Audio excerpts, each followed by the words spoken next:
Bien, jóvenes, vamos a continuar con lo que dejamos pendiente en la clase pasada.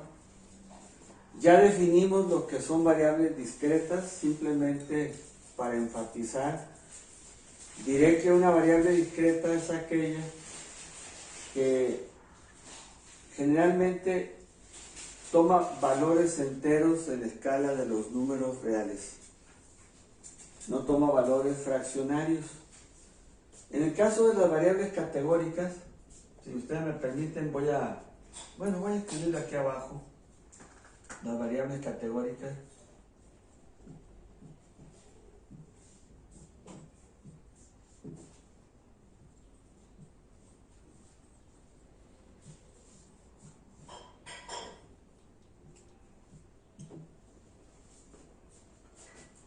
Vamos a escribir, se conoce así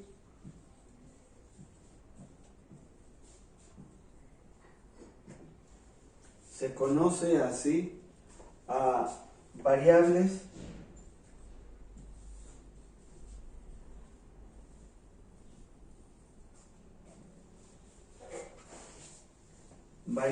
que se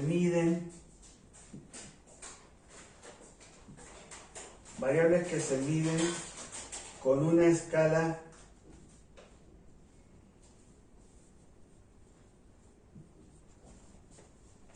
vamos a llamarle,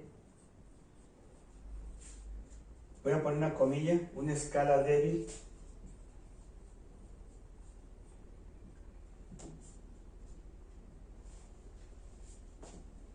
Y generalmente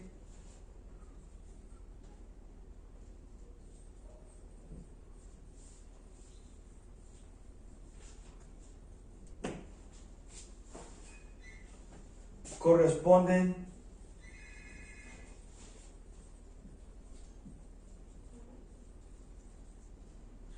a categorías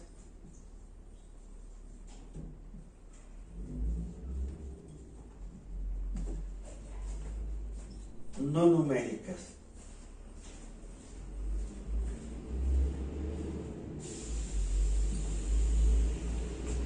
Bien, pongamos un ejemplo para que podamos entenderlo.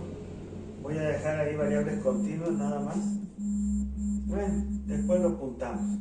Acá ya sabemos qué es lo que sigue. No numéricas. Ejemplo.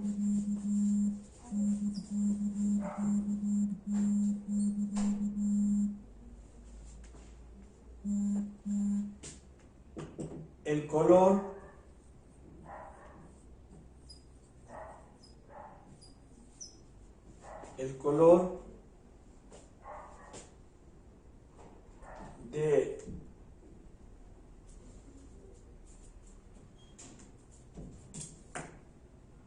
del grano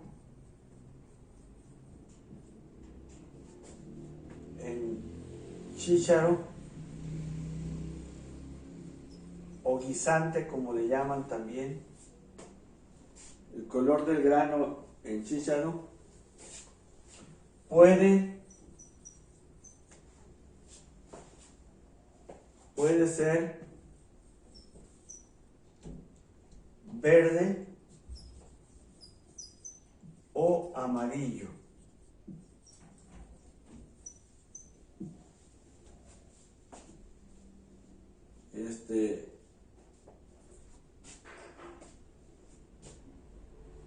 Y una vez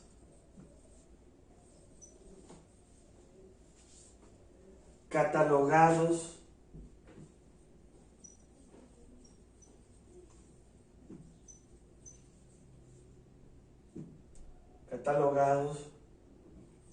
un gran número de descendientes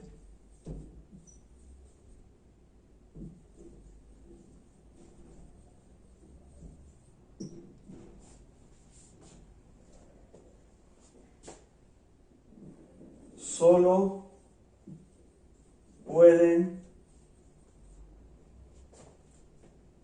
ser agrupados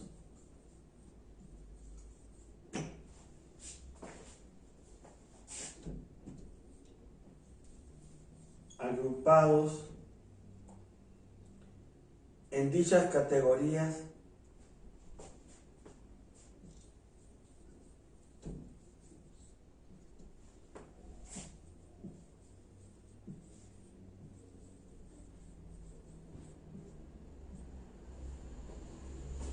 en cuanto al color del fruto.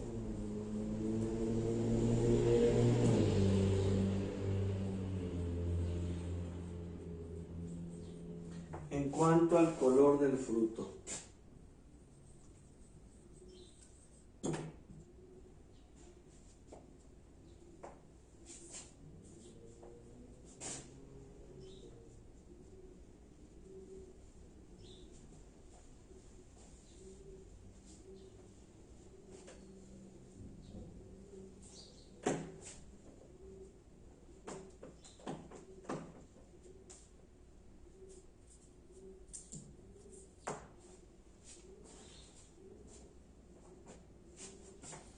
Aquí categoría lleva acento en ahí. Categorías en cuanto al color del fruto. No vamos a entrar en más detalles porque esto tiene que ver con la genética mendeliana. El color del fruto, cuando nosotros partimos de cruzas de individuos que son puros para color amarillo y color verde, y luego llegamos a la segunda generación, es decir, primeramente tenemos la F1 de cruzar individuos puros verdes contra individuos puros amarillos. Entonces, la descendencia, toda la descendencia en la primera generación son híbridos. Llevan el factor amarillo y el verde, pero el verde no se expresa porque es recesivo. Si nosotros cruzamos a la F1 entre ellos, entonces aparecen los dos colores en la proporción de 3/4 partes de amarillos, es decir, de individuos que dan granos amarillos, y 1/4 parte de los individuos darían frutos de color verde.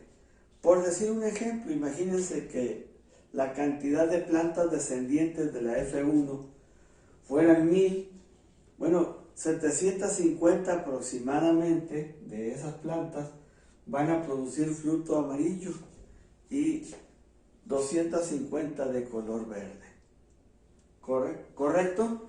Pero simplemente estamos diciendo que los individuos, en este caso los granos de chícharo, estarían siendo separados en dos categorías, amarillos o verdes. Ya el sacar proporciones es una vez que tenemos una gran cantidad de descendientes de individuos y entonces lo llevamos a la proporcionalidad.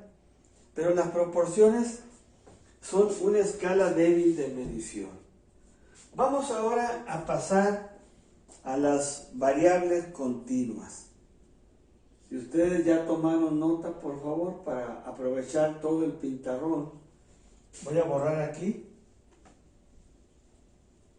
Vamos a borrar y vamos a continuar con la definición ahora de lo que es una variable continua. Esta es una parte muy importante porque sienta las bases del resto de los cálculos que estaremos viendo a lo largo del curso. Variables continuas.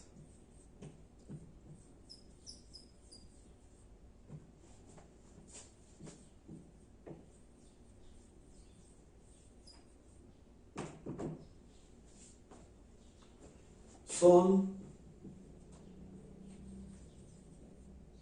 rasgos o características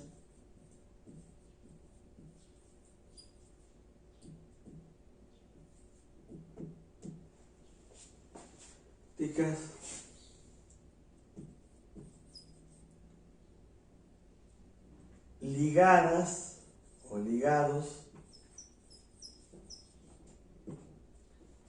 a los elementos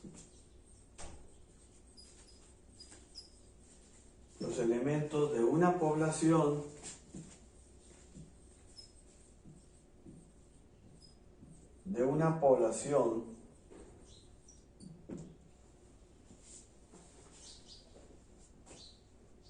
que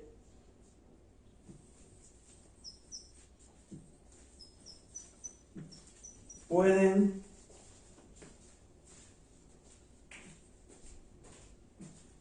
ser medidos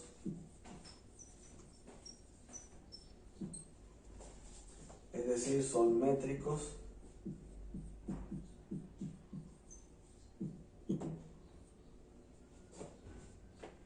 y que, vamos a ponerle coma y coma, y que pueden tomar valores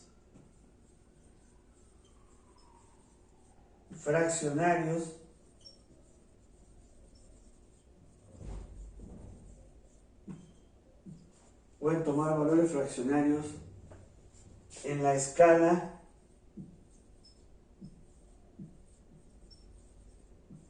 de los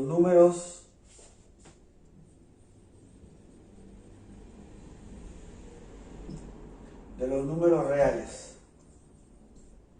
Escriba entre paréntesis cómo se escriben los números reales, en la escala de los números reales. Pónganle punto y aparte aquí.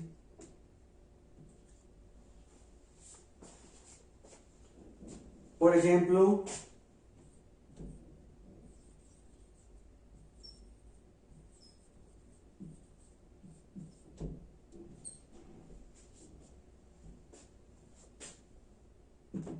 la estatura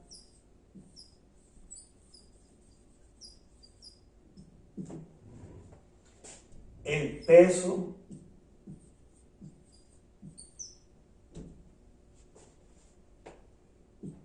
la longitud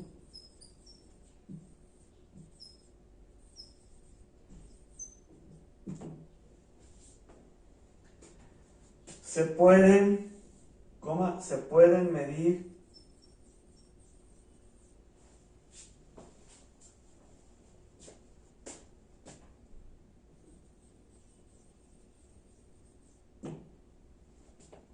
utilizando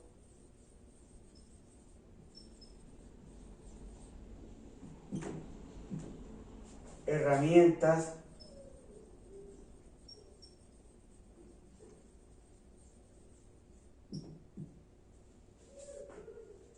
de pesos y medidas.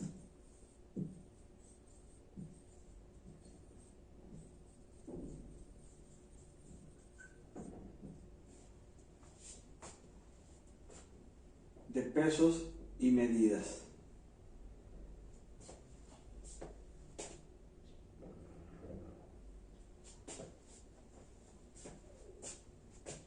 Alrededor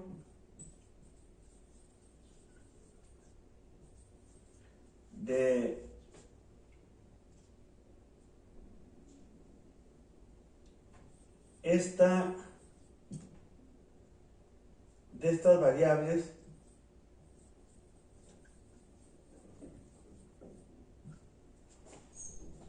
se pueden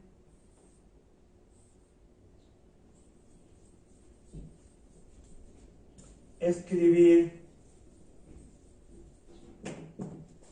algunas propiedades.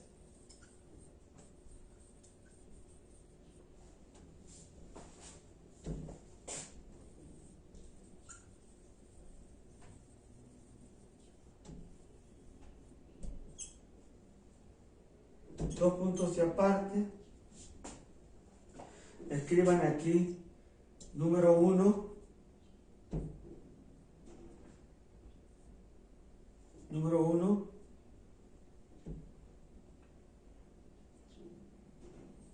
La aproximación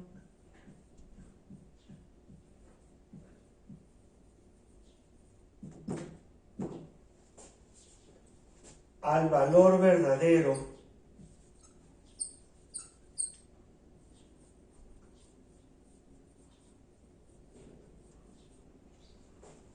vamos a poner entre paréntesis de peso, estatura,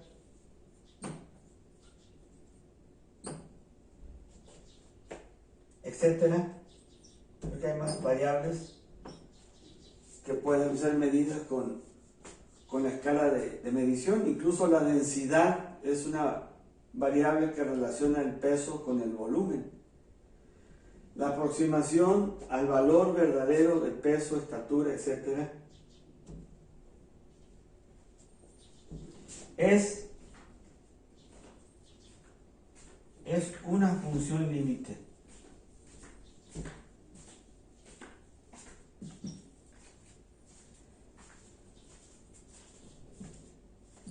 ¿Qué queremos decir con esto? Ya lo habíamos mencionado en una clase anterior, que nos aproximamos al valor verdadero de la variable, la podemos aproximar con puntos decimales, pero nunca será suficiente. Siempre habrá una herramienta que dé una medición más precisa y entonces le podemos poner después del punto tantas cifras como queramos. Imagínense ustedes que estuviéramos midiendo el peso de frutos de jitomate de una misma planta. Entonces, ¿qué es lo que encontramos nosotros? Vamos a poner aquí ejemplo: peso del fruto de jitomate. Voy a poner en plural, jitomates de una planta.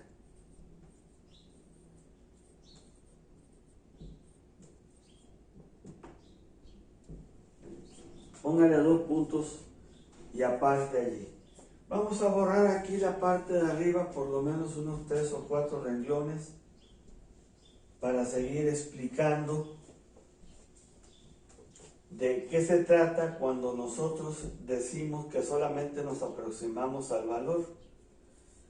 Vamos a partir primeramente, como lo hicimos en el caso del peso de los frutos de tuna. Imagínense que tenemos un ejemplo. Vamos a poner un peso de un fruto que pudiera pesar, vamos a mencionar 127 gramos.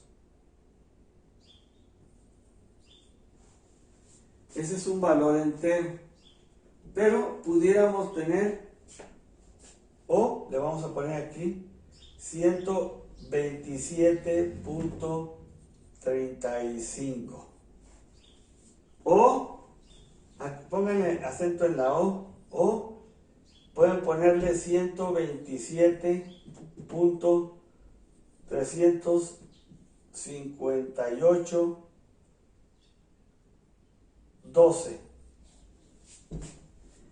¿Se dan cuenta ustedes? Lo que estamos haciendo es aproximarnos solamente al peso, de tal manera que la propiedad primera que estamos mencionando nosotros, solamente nos estamos acercando al valor verdadero, y entonces es una función límite. Acuérdense que una parte de las matemáticas es el cálculo integral y diferencial, y en el cálculo integral está la función límite. Es decir, nos estamos acercando al valor verdadero, pero nunca llegamos a conocerlo con exactitud. Entonces, esta es la primera propiedad de las variables continuas. Tienen una función límite. Nos acercamos al valor verdadero, pero nunca lo conocemos con exactitud. Segunda propiedad. Segunda propiedad. Cuando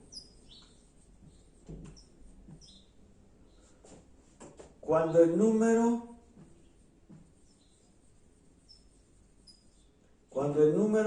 de individuos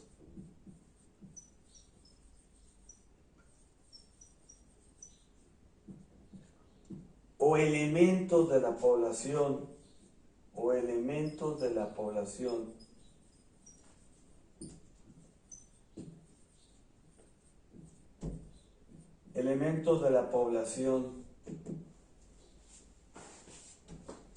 a quienes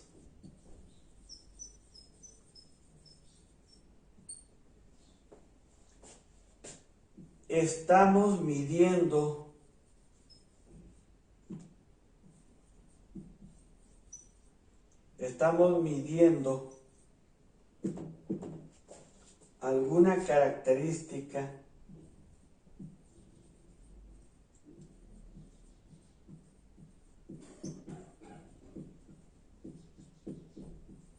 y ya vimos que esa característica puede tomar diferentes valores. Póngale entre paréntesis variable, entonces,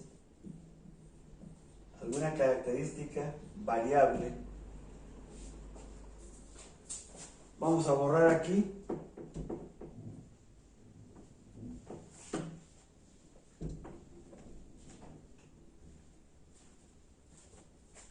Estamos midiendo alguna característica. Es muy grande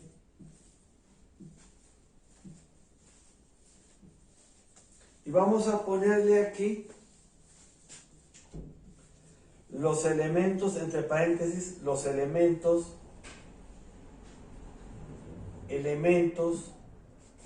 se cuentan por centenas.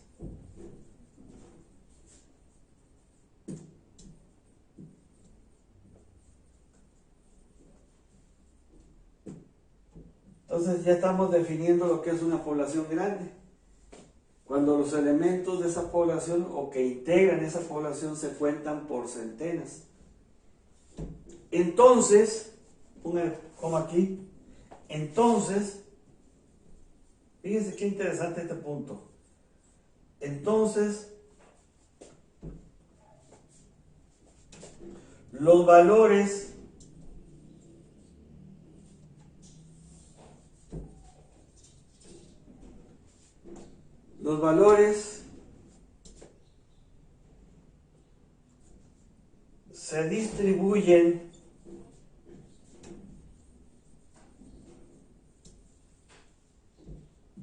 se distribuyen tan cercanamente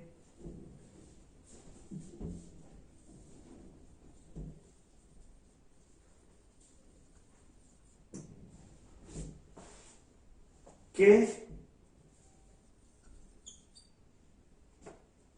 resulta difícil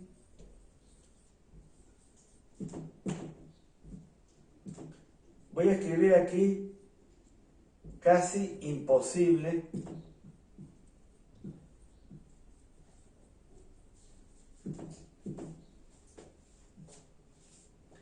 distinguir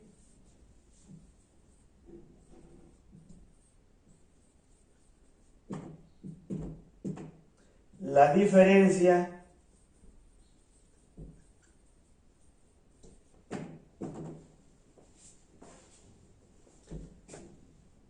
de peso o estatura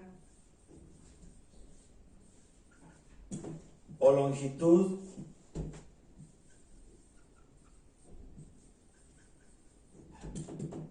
etcétera, entre individuos,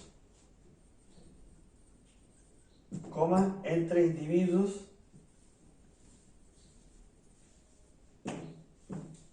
le voy a poner entre comillas, con una comilla, a simple vista.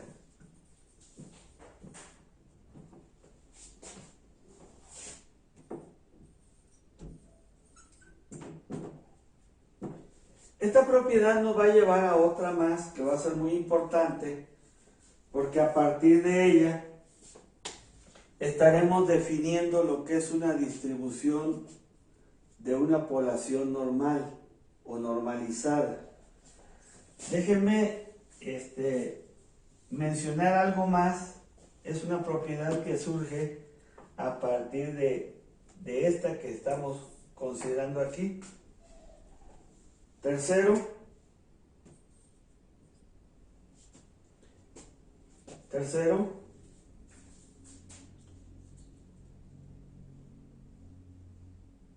al graficar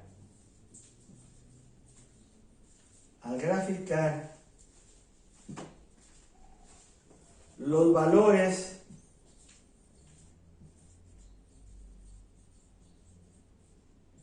X, Y de dicha población, ya dijimos que es una población grande donde los elementos se pueden contar por centenas. Al graficar los valores X, Y de dicha población,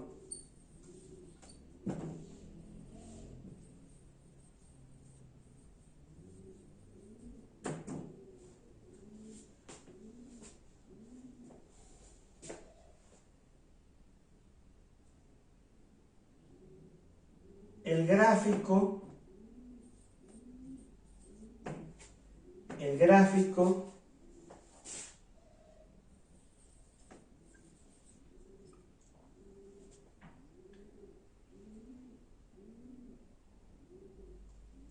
es una función de densidad.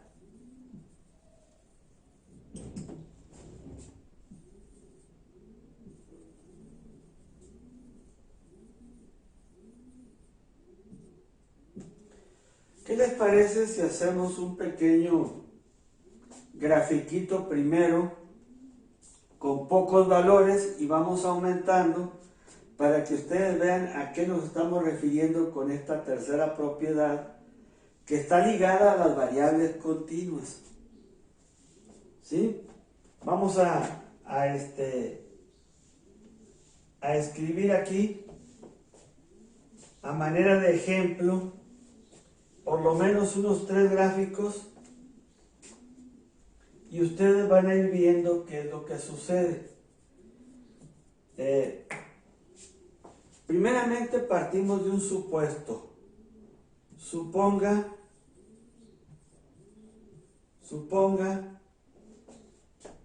que la característica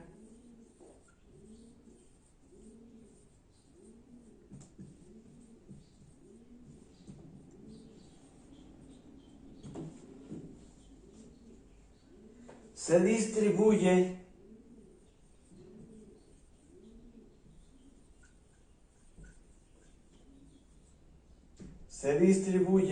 en forma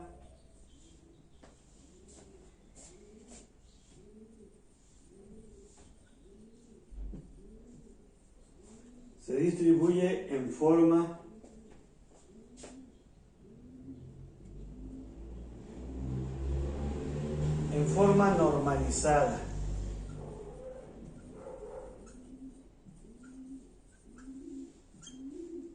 Y vamos a escribir entre paréntesis de la campana de Gauss.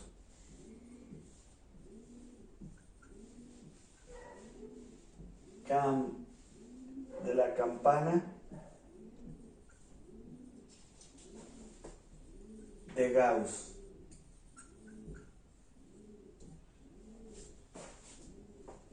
¿Qué significaría eso? Bueno, vamos a partir primeramente de un gráfico donde tuviéramos nosotros N1. Vamos a mencionar N1, cantidad de individuos. Vamos a pensar que tuviéramos nosotros más o menos un individuo aquí. Vamos a poner así. Aquí tenemos otro más.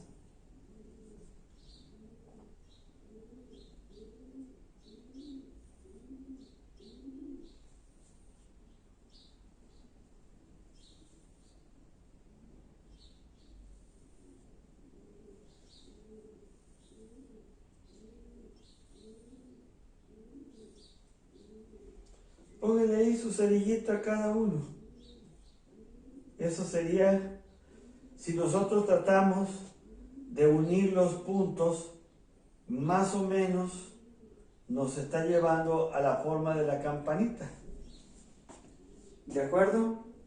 Pero ¿qué pasaría si tenemos nosotros, por ejemplo, una cantidad mayor de individuos, N2, y entonces tuviéramos una cantidad todavía mucho mayor?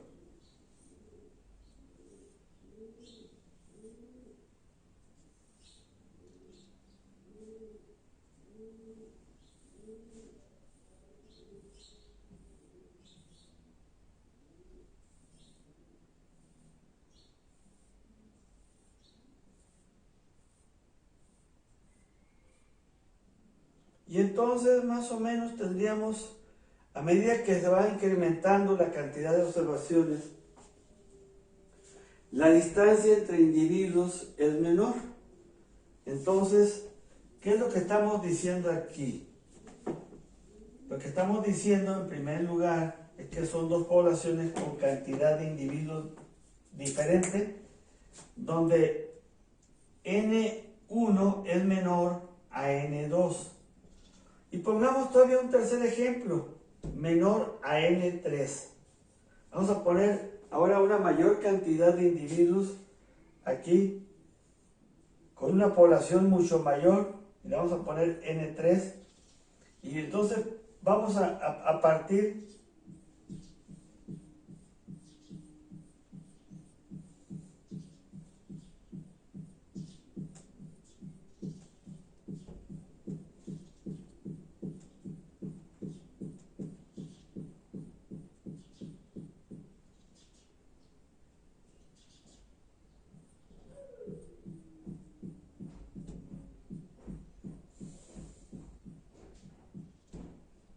y entonces tendríamos nosotros,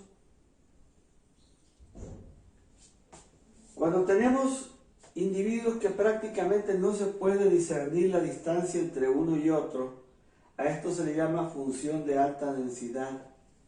Vamos a ponerle aquí función de alta densidad.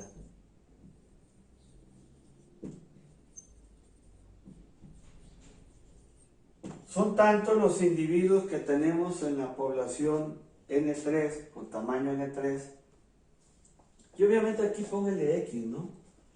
Son los individuos X, la variable X, y acá le pónganle la frecuencia, lo voy a poner con minúscula ahora, la frecuencia de X, la frecuencia de X, y la frecuencia de X. ¿Qué está sucediendo aquí? Que cuando tenemos pocos individuos se puede ver bien la diferencia entre un individuo y otro. Puede ser en peso o puede ser en estatura, sobre todo en estatura.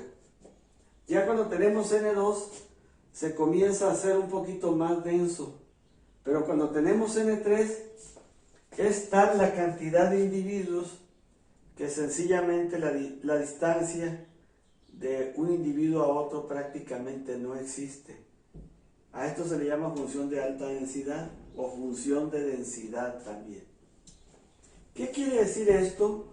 Esto nos encamina todavía a una siguiente propiedad.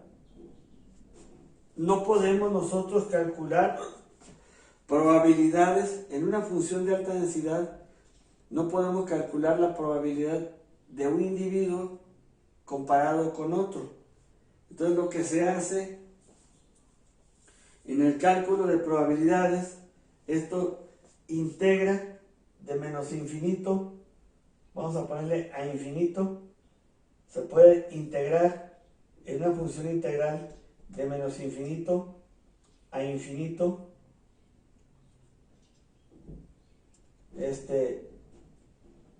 la variable X por la función de X. Necesitamos saber cuál es la función y ya existe para la distribución normal de probabilidades. Pero entonces esta es la forma de calcular probabilidades. ¿Qué es lo que se hace? Se toman espacios, vamos a pensar, imagínense que tenemos aquí al individuo A y acá tenemos al individuo B, por decir algo. Entonces podemos calcular nosotros, punto y coma, podemos sacar nosotros la integral de A a B de X por la función de X. Una vez que sepamos qué función tiene, entonces podemos despejar y calcular cuál es el área comprendida entre A y B. Es decir, no se calculan valores puntuales como sucede con las variables discretas. La probabilidad se calcula por áreas. Esa es la siguiente propiedad que voy a escribir aquí arriba. Es más, aquí abajo la voy a escribir como la cuarta propiedad. En una función de densidad,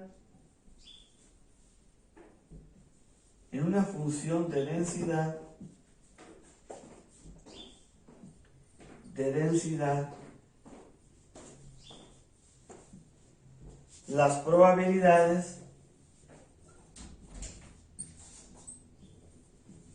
probabilidades se calculan como áreas bajo la curva.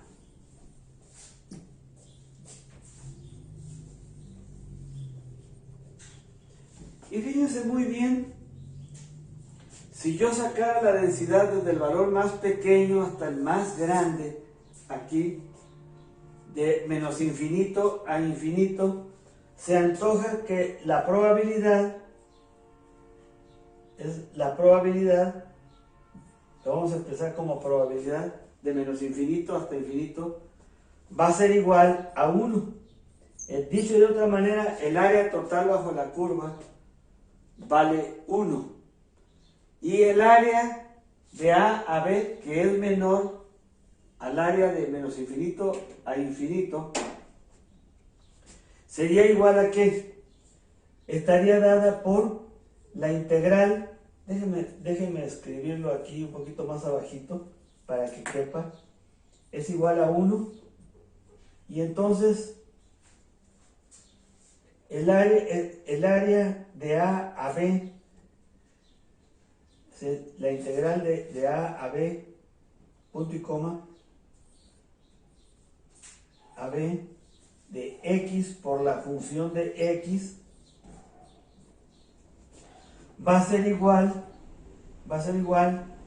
al área, a la integral de A a B, X por la función de X, sobre la integral de menos infinito a infinito de X por la función de X.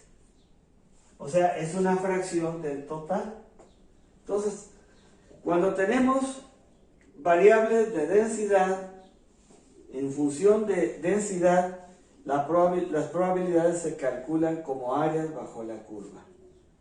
Y ahora sí, ya podemos, si ustedes me permiten, voy a rayar esto así atravesadito, desde A hasta B.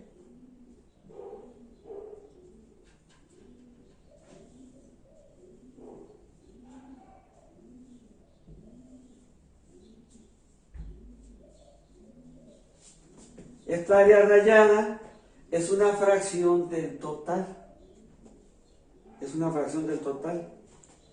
Obviamente, lo vamos a ver cuando ya pasemos más adelante y veamos la función de la distribución normal, que las áreas ya se conoce la función de densidad también, ya están calculadas para una campana ideal con media mu igual a 0 y la varianza igual a 1, que parte del teorema del límite central que vimos anteriormente.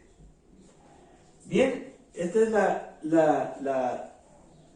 la cuarta la cuarta propiedad que tiene una distribución de densidad.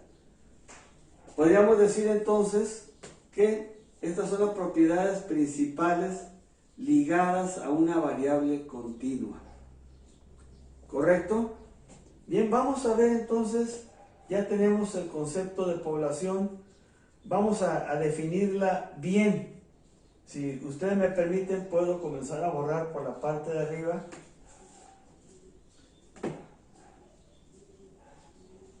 Y vamos a ver lo que es una población entonces.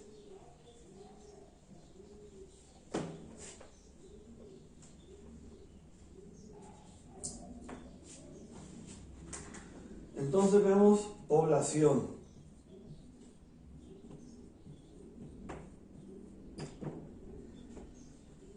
Es un conjunto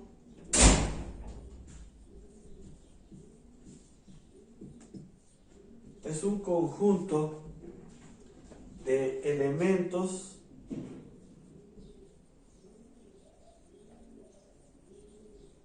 o como lo llaman muchos escritores de estadística, le llaman individuos a los elementos también. Es un conjunto de elementos o individuos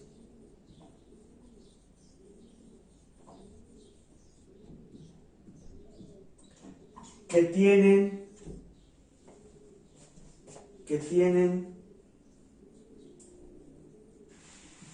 al menos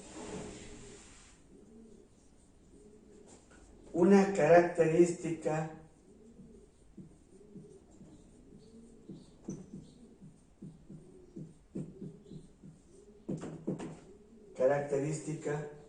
en común.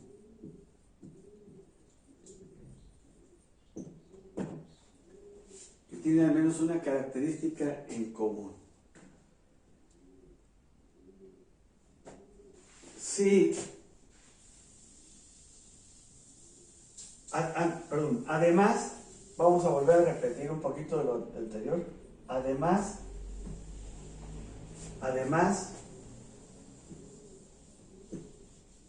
sus integrantes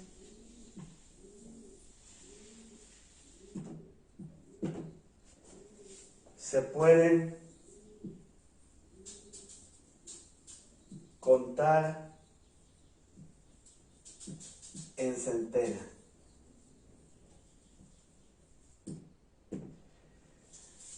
Quiero hacer una aclaración. Cuando tenemos nosotros distribuciones idealmente simétricas, como la que veíamos hace un momento de la distribución normalizada o normal, no es necesario desde el punto de vista probabilístico y de cálculo que se cuenten en centenas.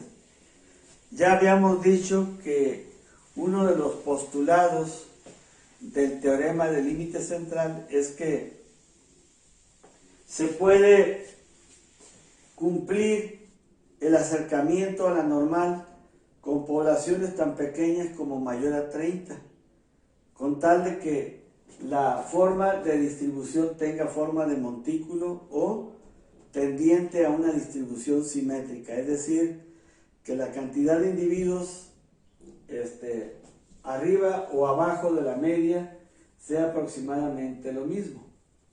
Pero ahorita lo vemos ligado a las propiedades de la distribución normal.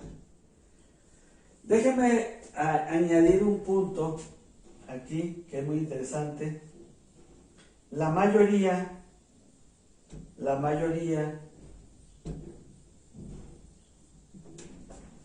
de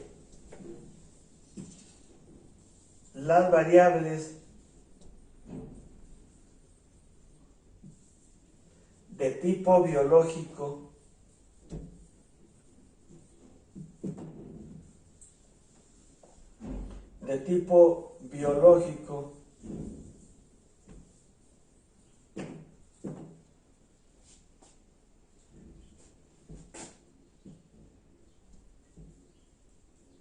siguen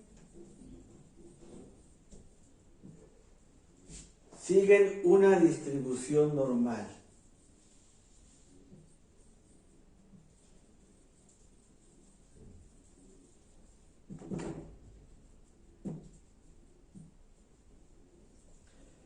siguen una distribución. Le voy a poner aquí aproximadamente, esto significa aproximadamente normal, como ya lo habíamos escrito en una clase anterior, aproximadamente normal con media mu igual a 0 y sigma al cuadrado igual a 1. Casi todas las variables siguen distribución normal. ¿Qué estamos diciendo? Bueno, tienen la forma de una campana de Gauss, como lo veíamos hace un momento. Ya vimos que es una función de densidad donde los valores de probabilidad se pueden calcular como áreas bajo la curva normal. Entonces, más o menos para que ustedes tengan una idea, voy a hacerlo de manera muy pequeñita aquí. Es decir, siguen una distribución normal. Y vamos a llamarle a esto distribución normal.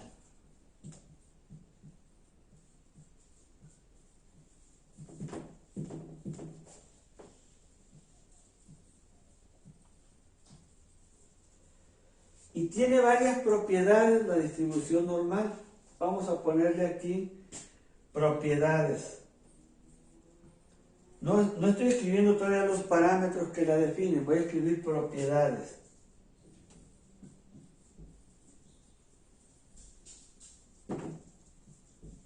Propiedades. El valor, número 1, el valor de mayor frecuencia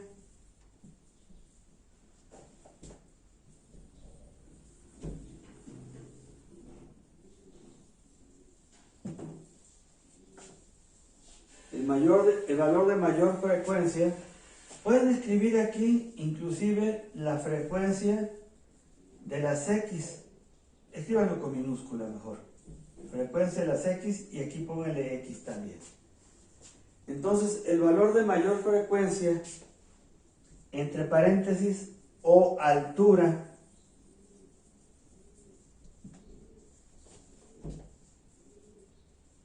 en la curva corresponde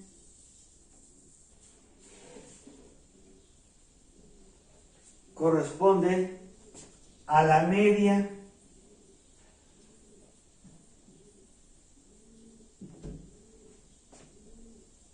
de dicha población.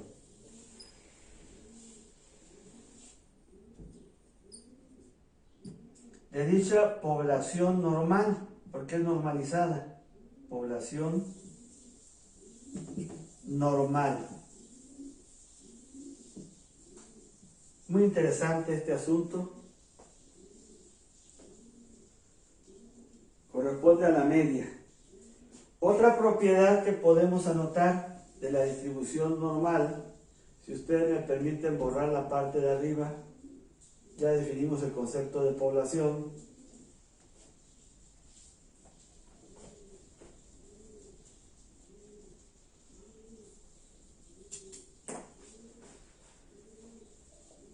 De la media de dicha población normal. Número 2.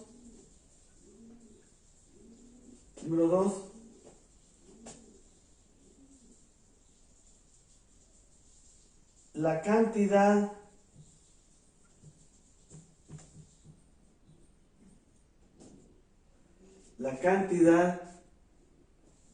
de XY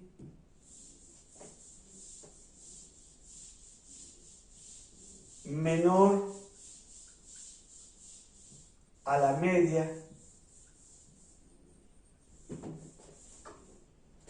es igual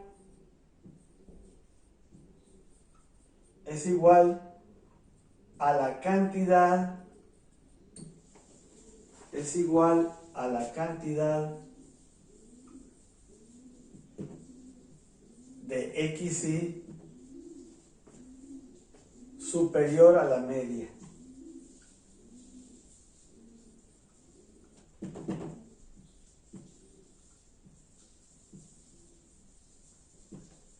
Y esto nos lleva a una tercera propiedad en forma muy directa y automática. Vamos a ver cuánto tiempo llevamos de la clase para saber si les dejamos la tarea que teníamos pendiente. 51 minutos.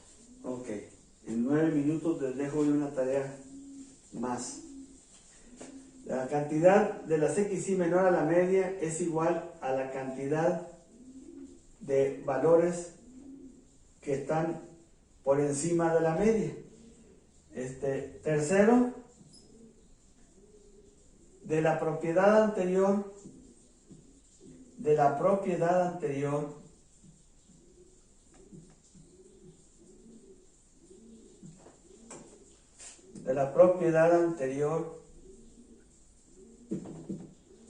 se desprende que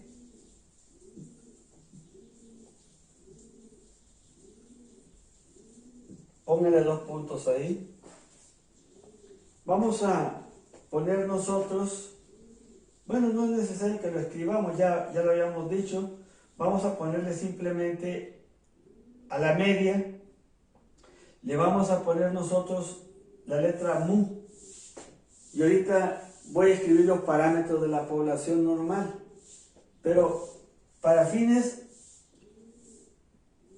prácticos, lo que estoy diciendo es que la integral, si yo integro los valores de menos infinito hasta mu de x por la función de x, va a ser igual a 0.5.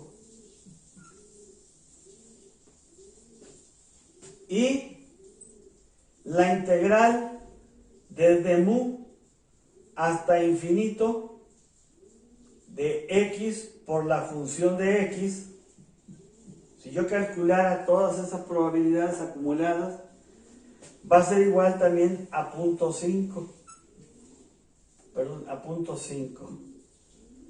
Quiere decir entonces que esto nos lleva a un corolario, nos lleva a una conclusión, que es la primera ley de las probabilidades.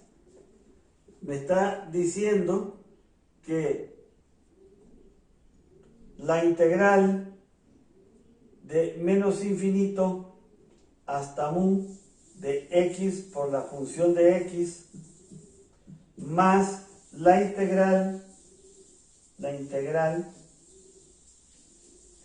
de mu a infinito de x por la función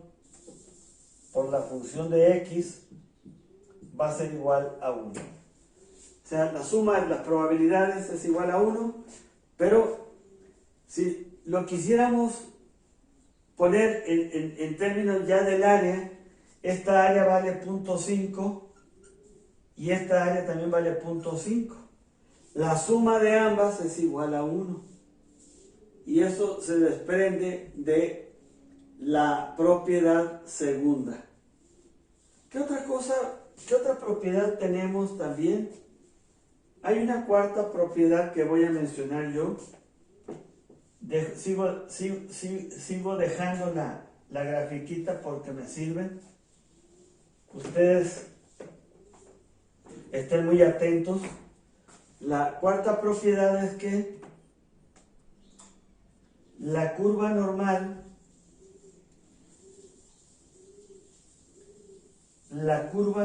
de probabilidades, así ya puedo hablar de curva normal de probabilidades porque se fijan cómo la estoy separando en términos de probabilidad. Entonces puedo calcular probabilidades bajo la curva. Después lo vamos a ver eso en el curso. Entonces la curva normal de probabilidades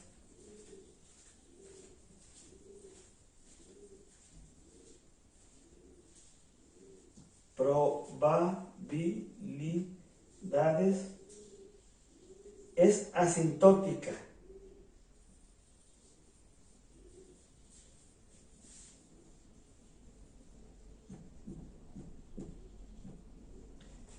Es decir,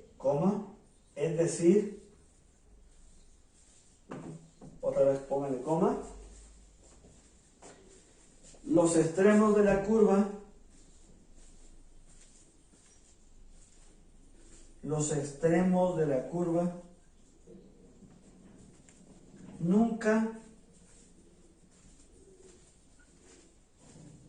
nunca llegan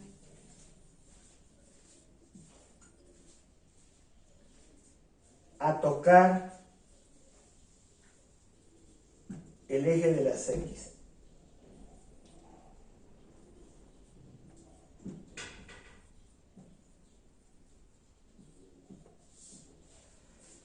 Me estoy refiriendo a esta parte, vean lo que voy a señalar. Esta curva puede acercarse a X, pero nunca tocarla. A eso se refiere que son asintóticas.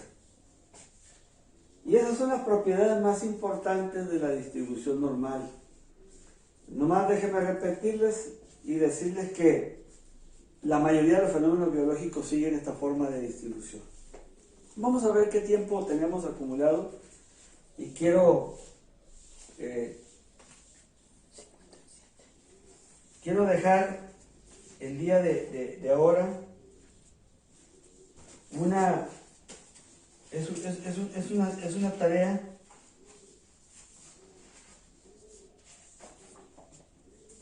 que estaba pendiente relacionado con el teorema del límite central. Si ustedes me permiten y si ya tomaron nota, vamos a dejar la primera tarea. Vamos a apuntar aquí arriba. Ya tenemos las 4 propiedades de la distribución normal. Voy a borrar, ahora sí. Va a ser muy rápido, ya nada más para dejar la tarea. Y enseguida, el mismo día, el día de hoy, vamos a estar impartiendo la clase número 4.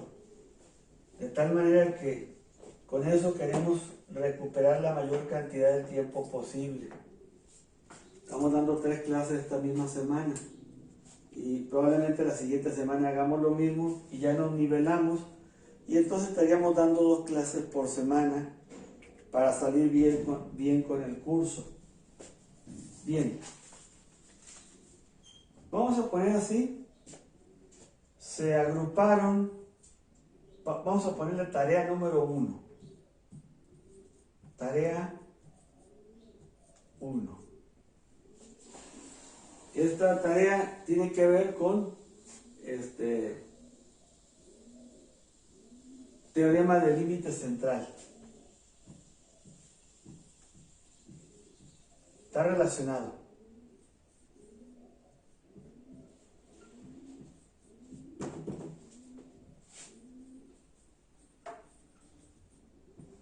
Muy bien, mis queridos jóvenes.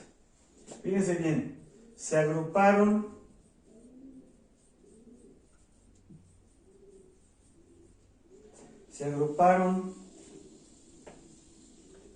secretarias,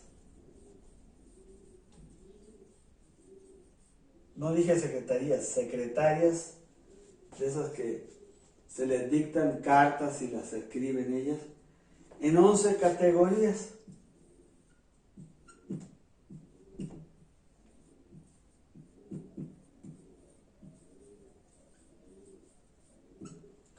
Muy bien, vamos entonces, para que sea muy parecido al ejercicio que ya habíamos visto, le voy a poner 2 puntos y aparte aquí, y voy a poner aquí categoría,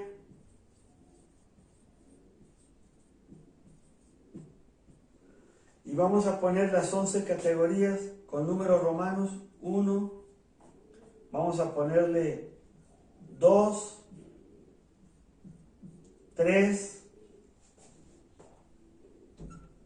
4, 5, 6, 7, 8,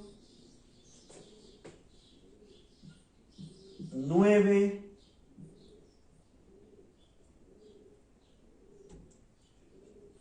10 y 11. 11 categorías.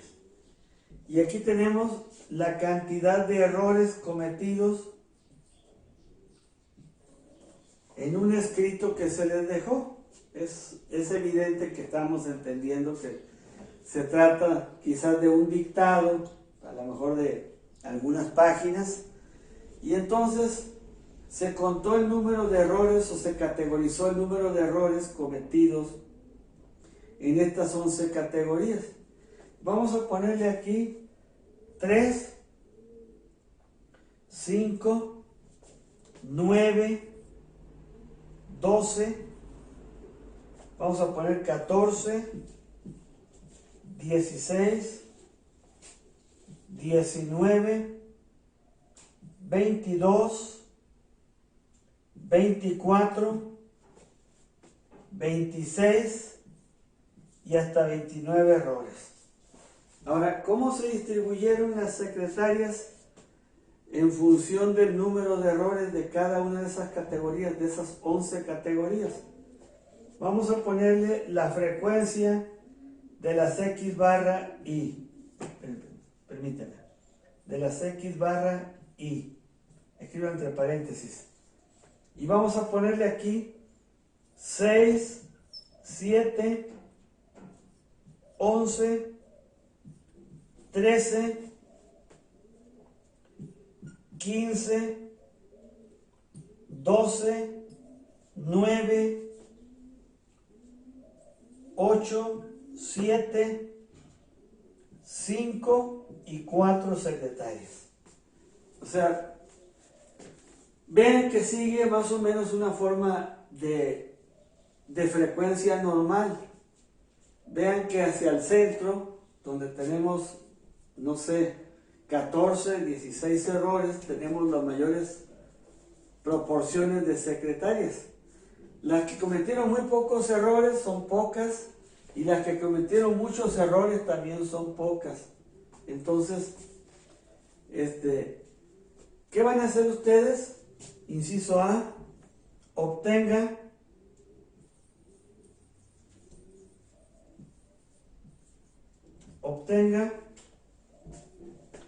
la probabilidad de las X barra y décima.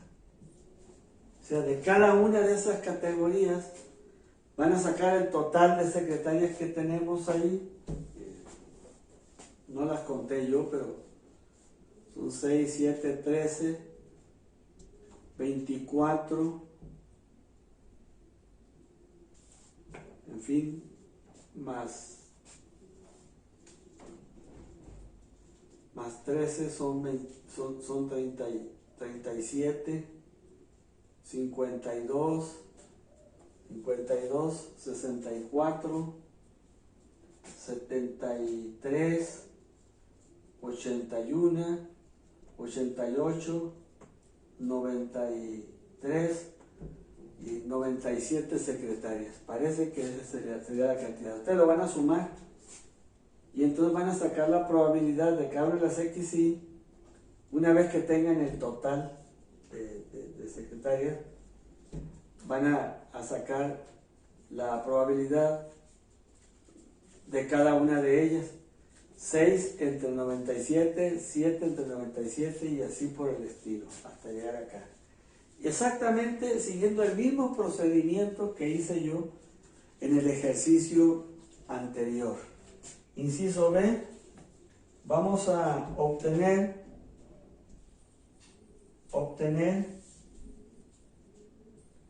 la media aritmética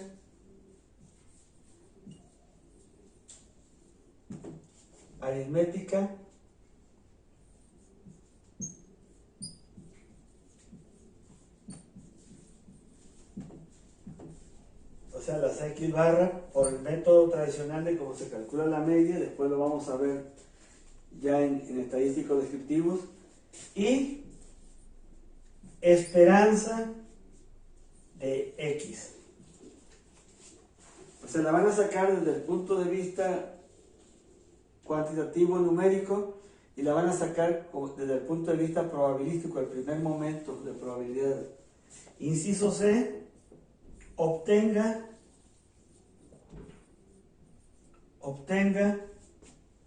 la varianza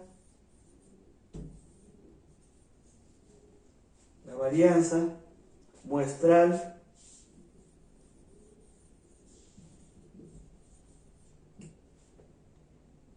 y la esperanza de las X al cuadrado.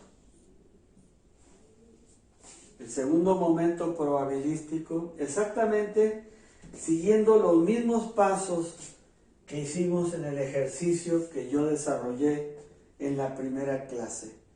Bueno, con esto damos por terminada la clase el día de ahora. Vamos a pedirle a Leti, vamos a concluir con la primera clase. Les damos las gracias por su atención y enseguida estaremos viendo una segunda clase.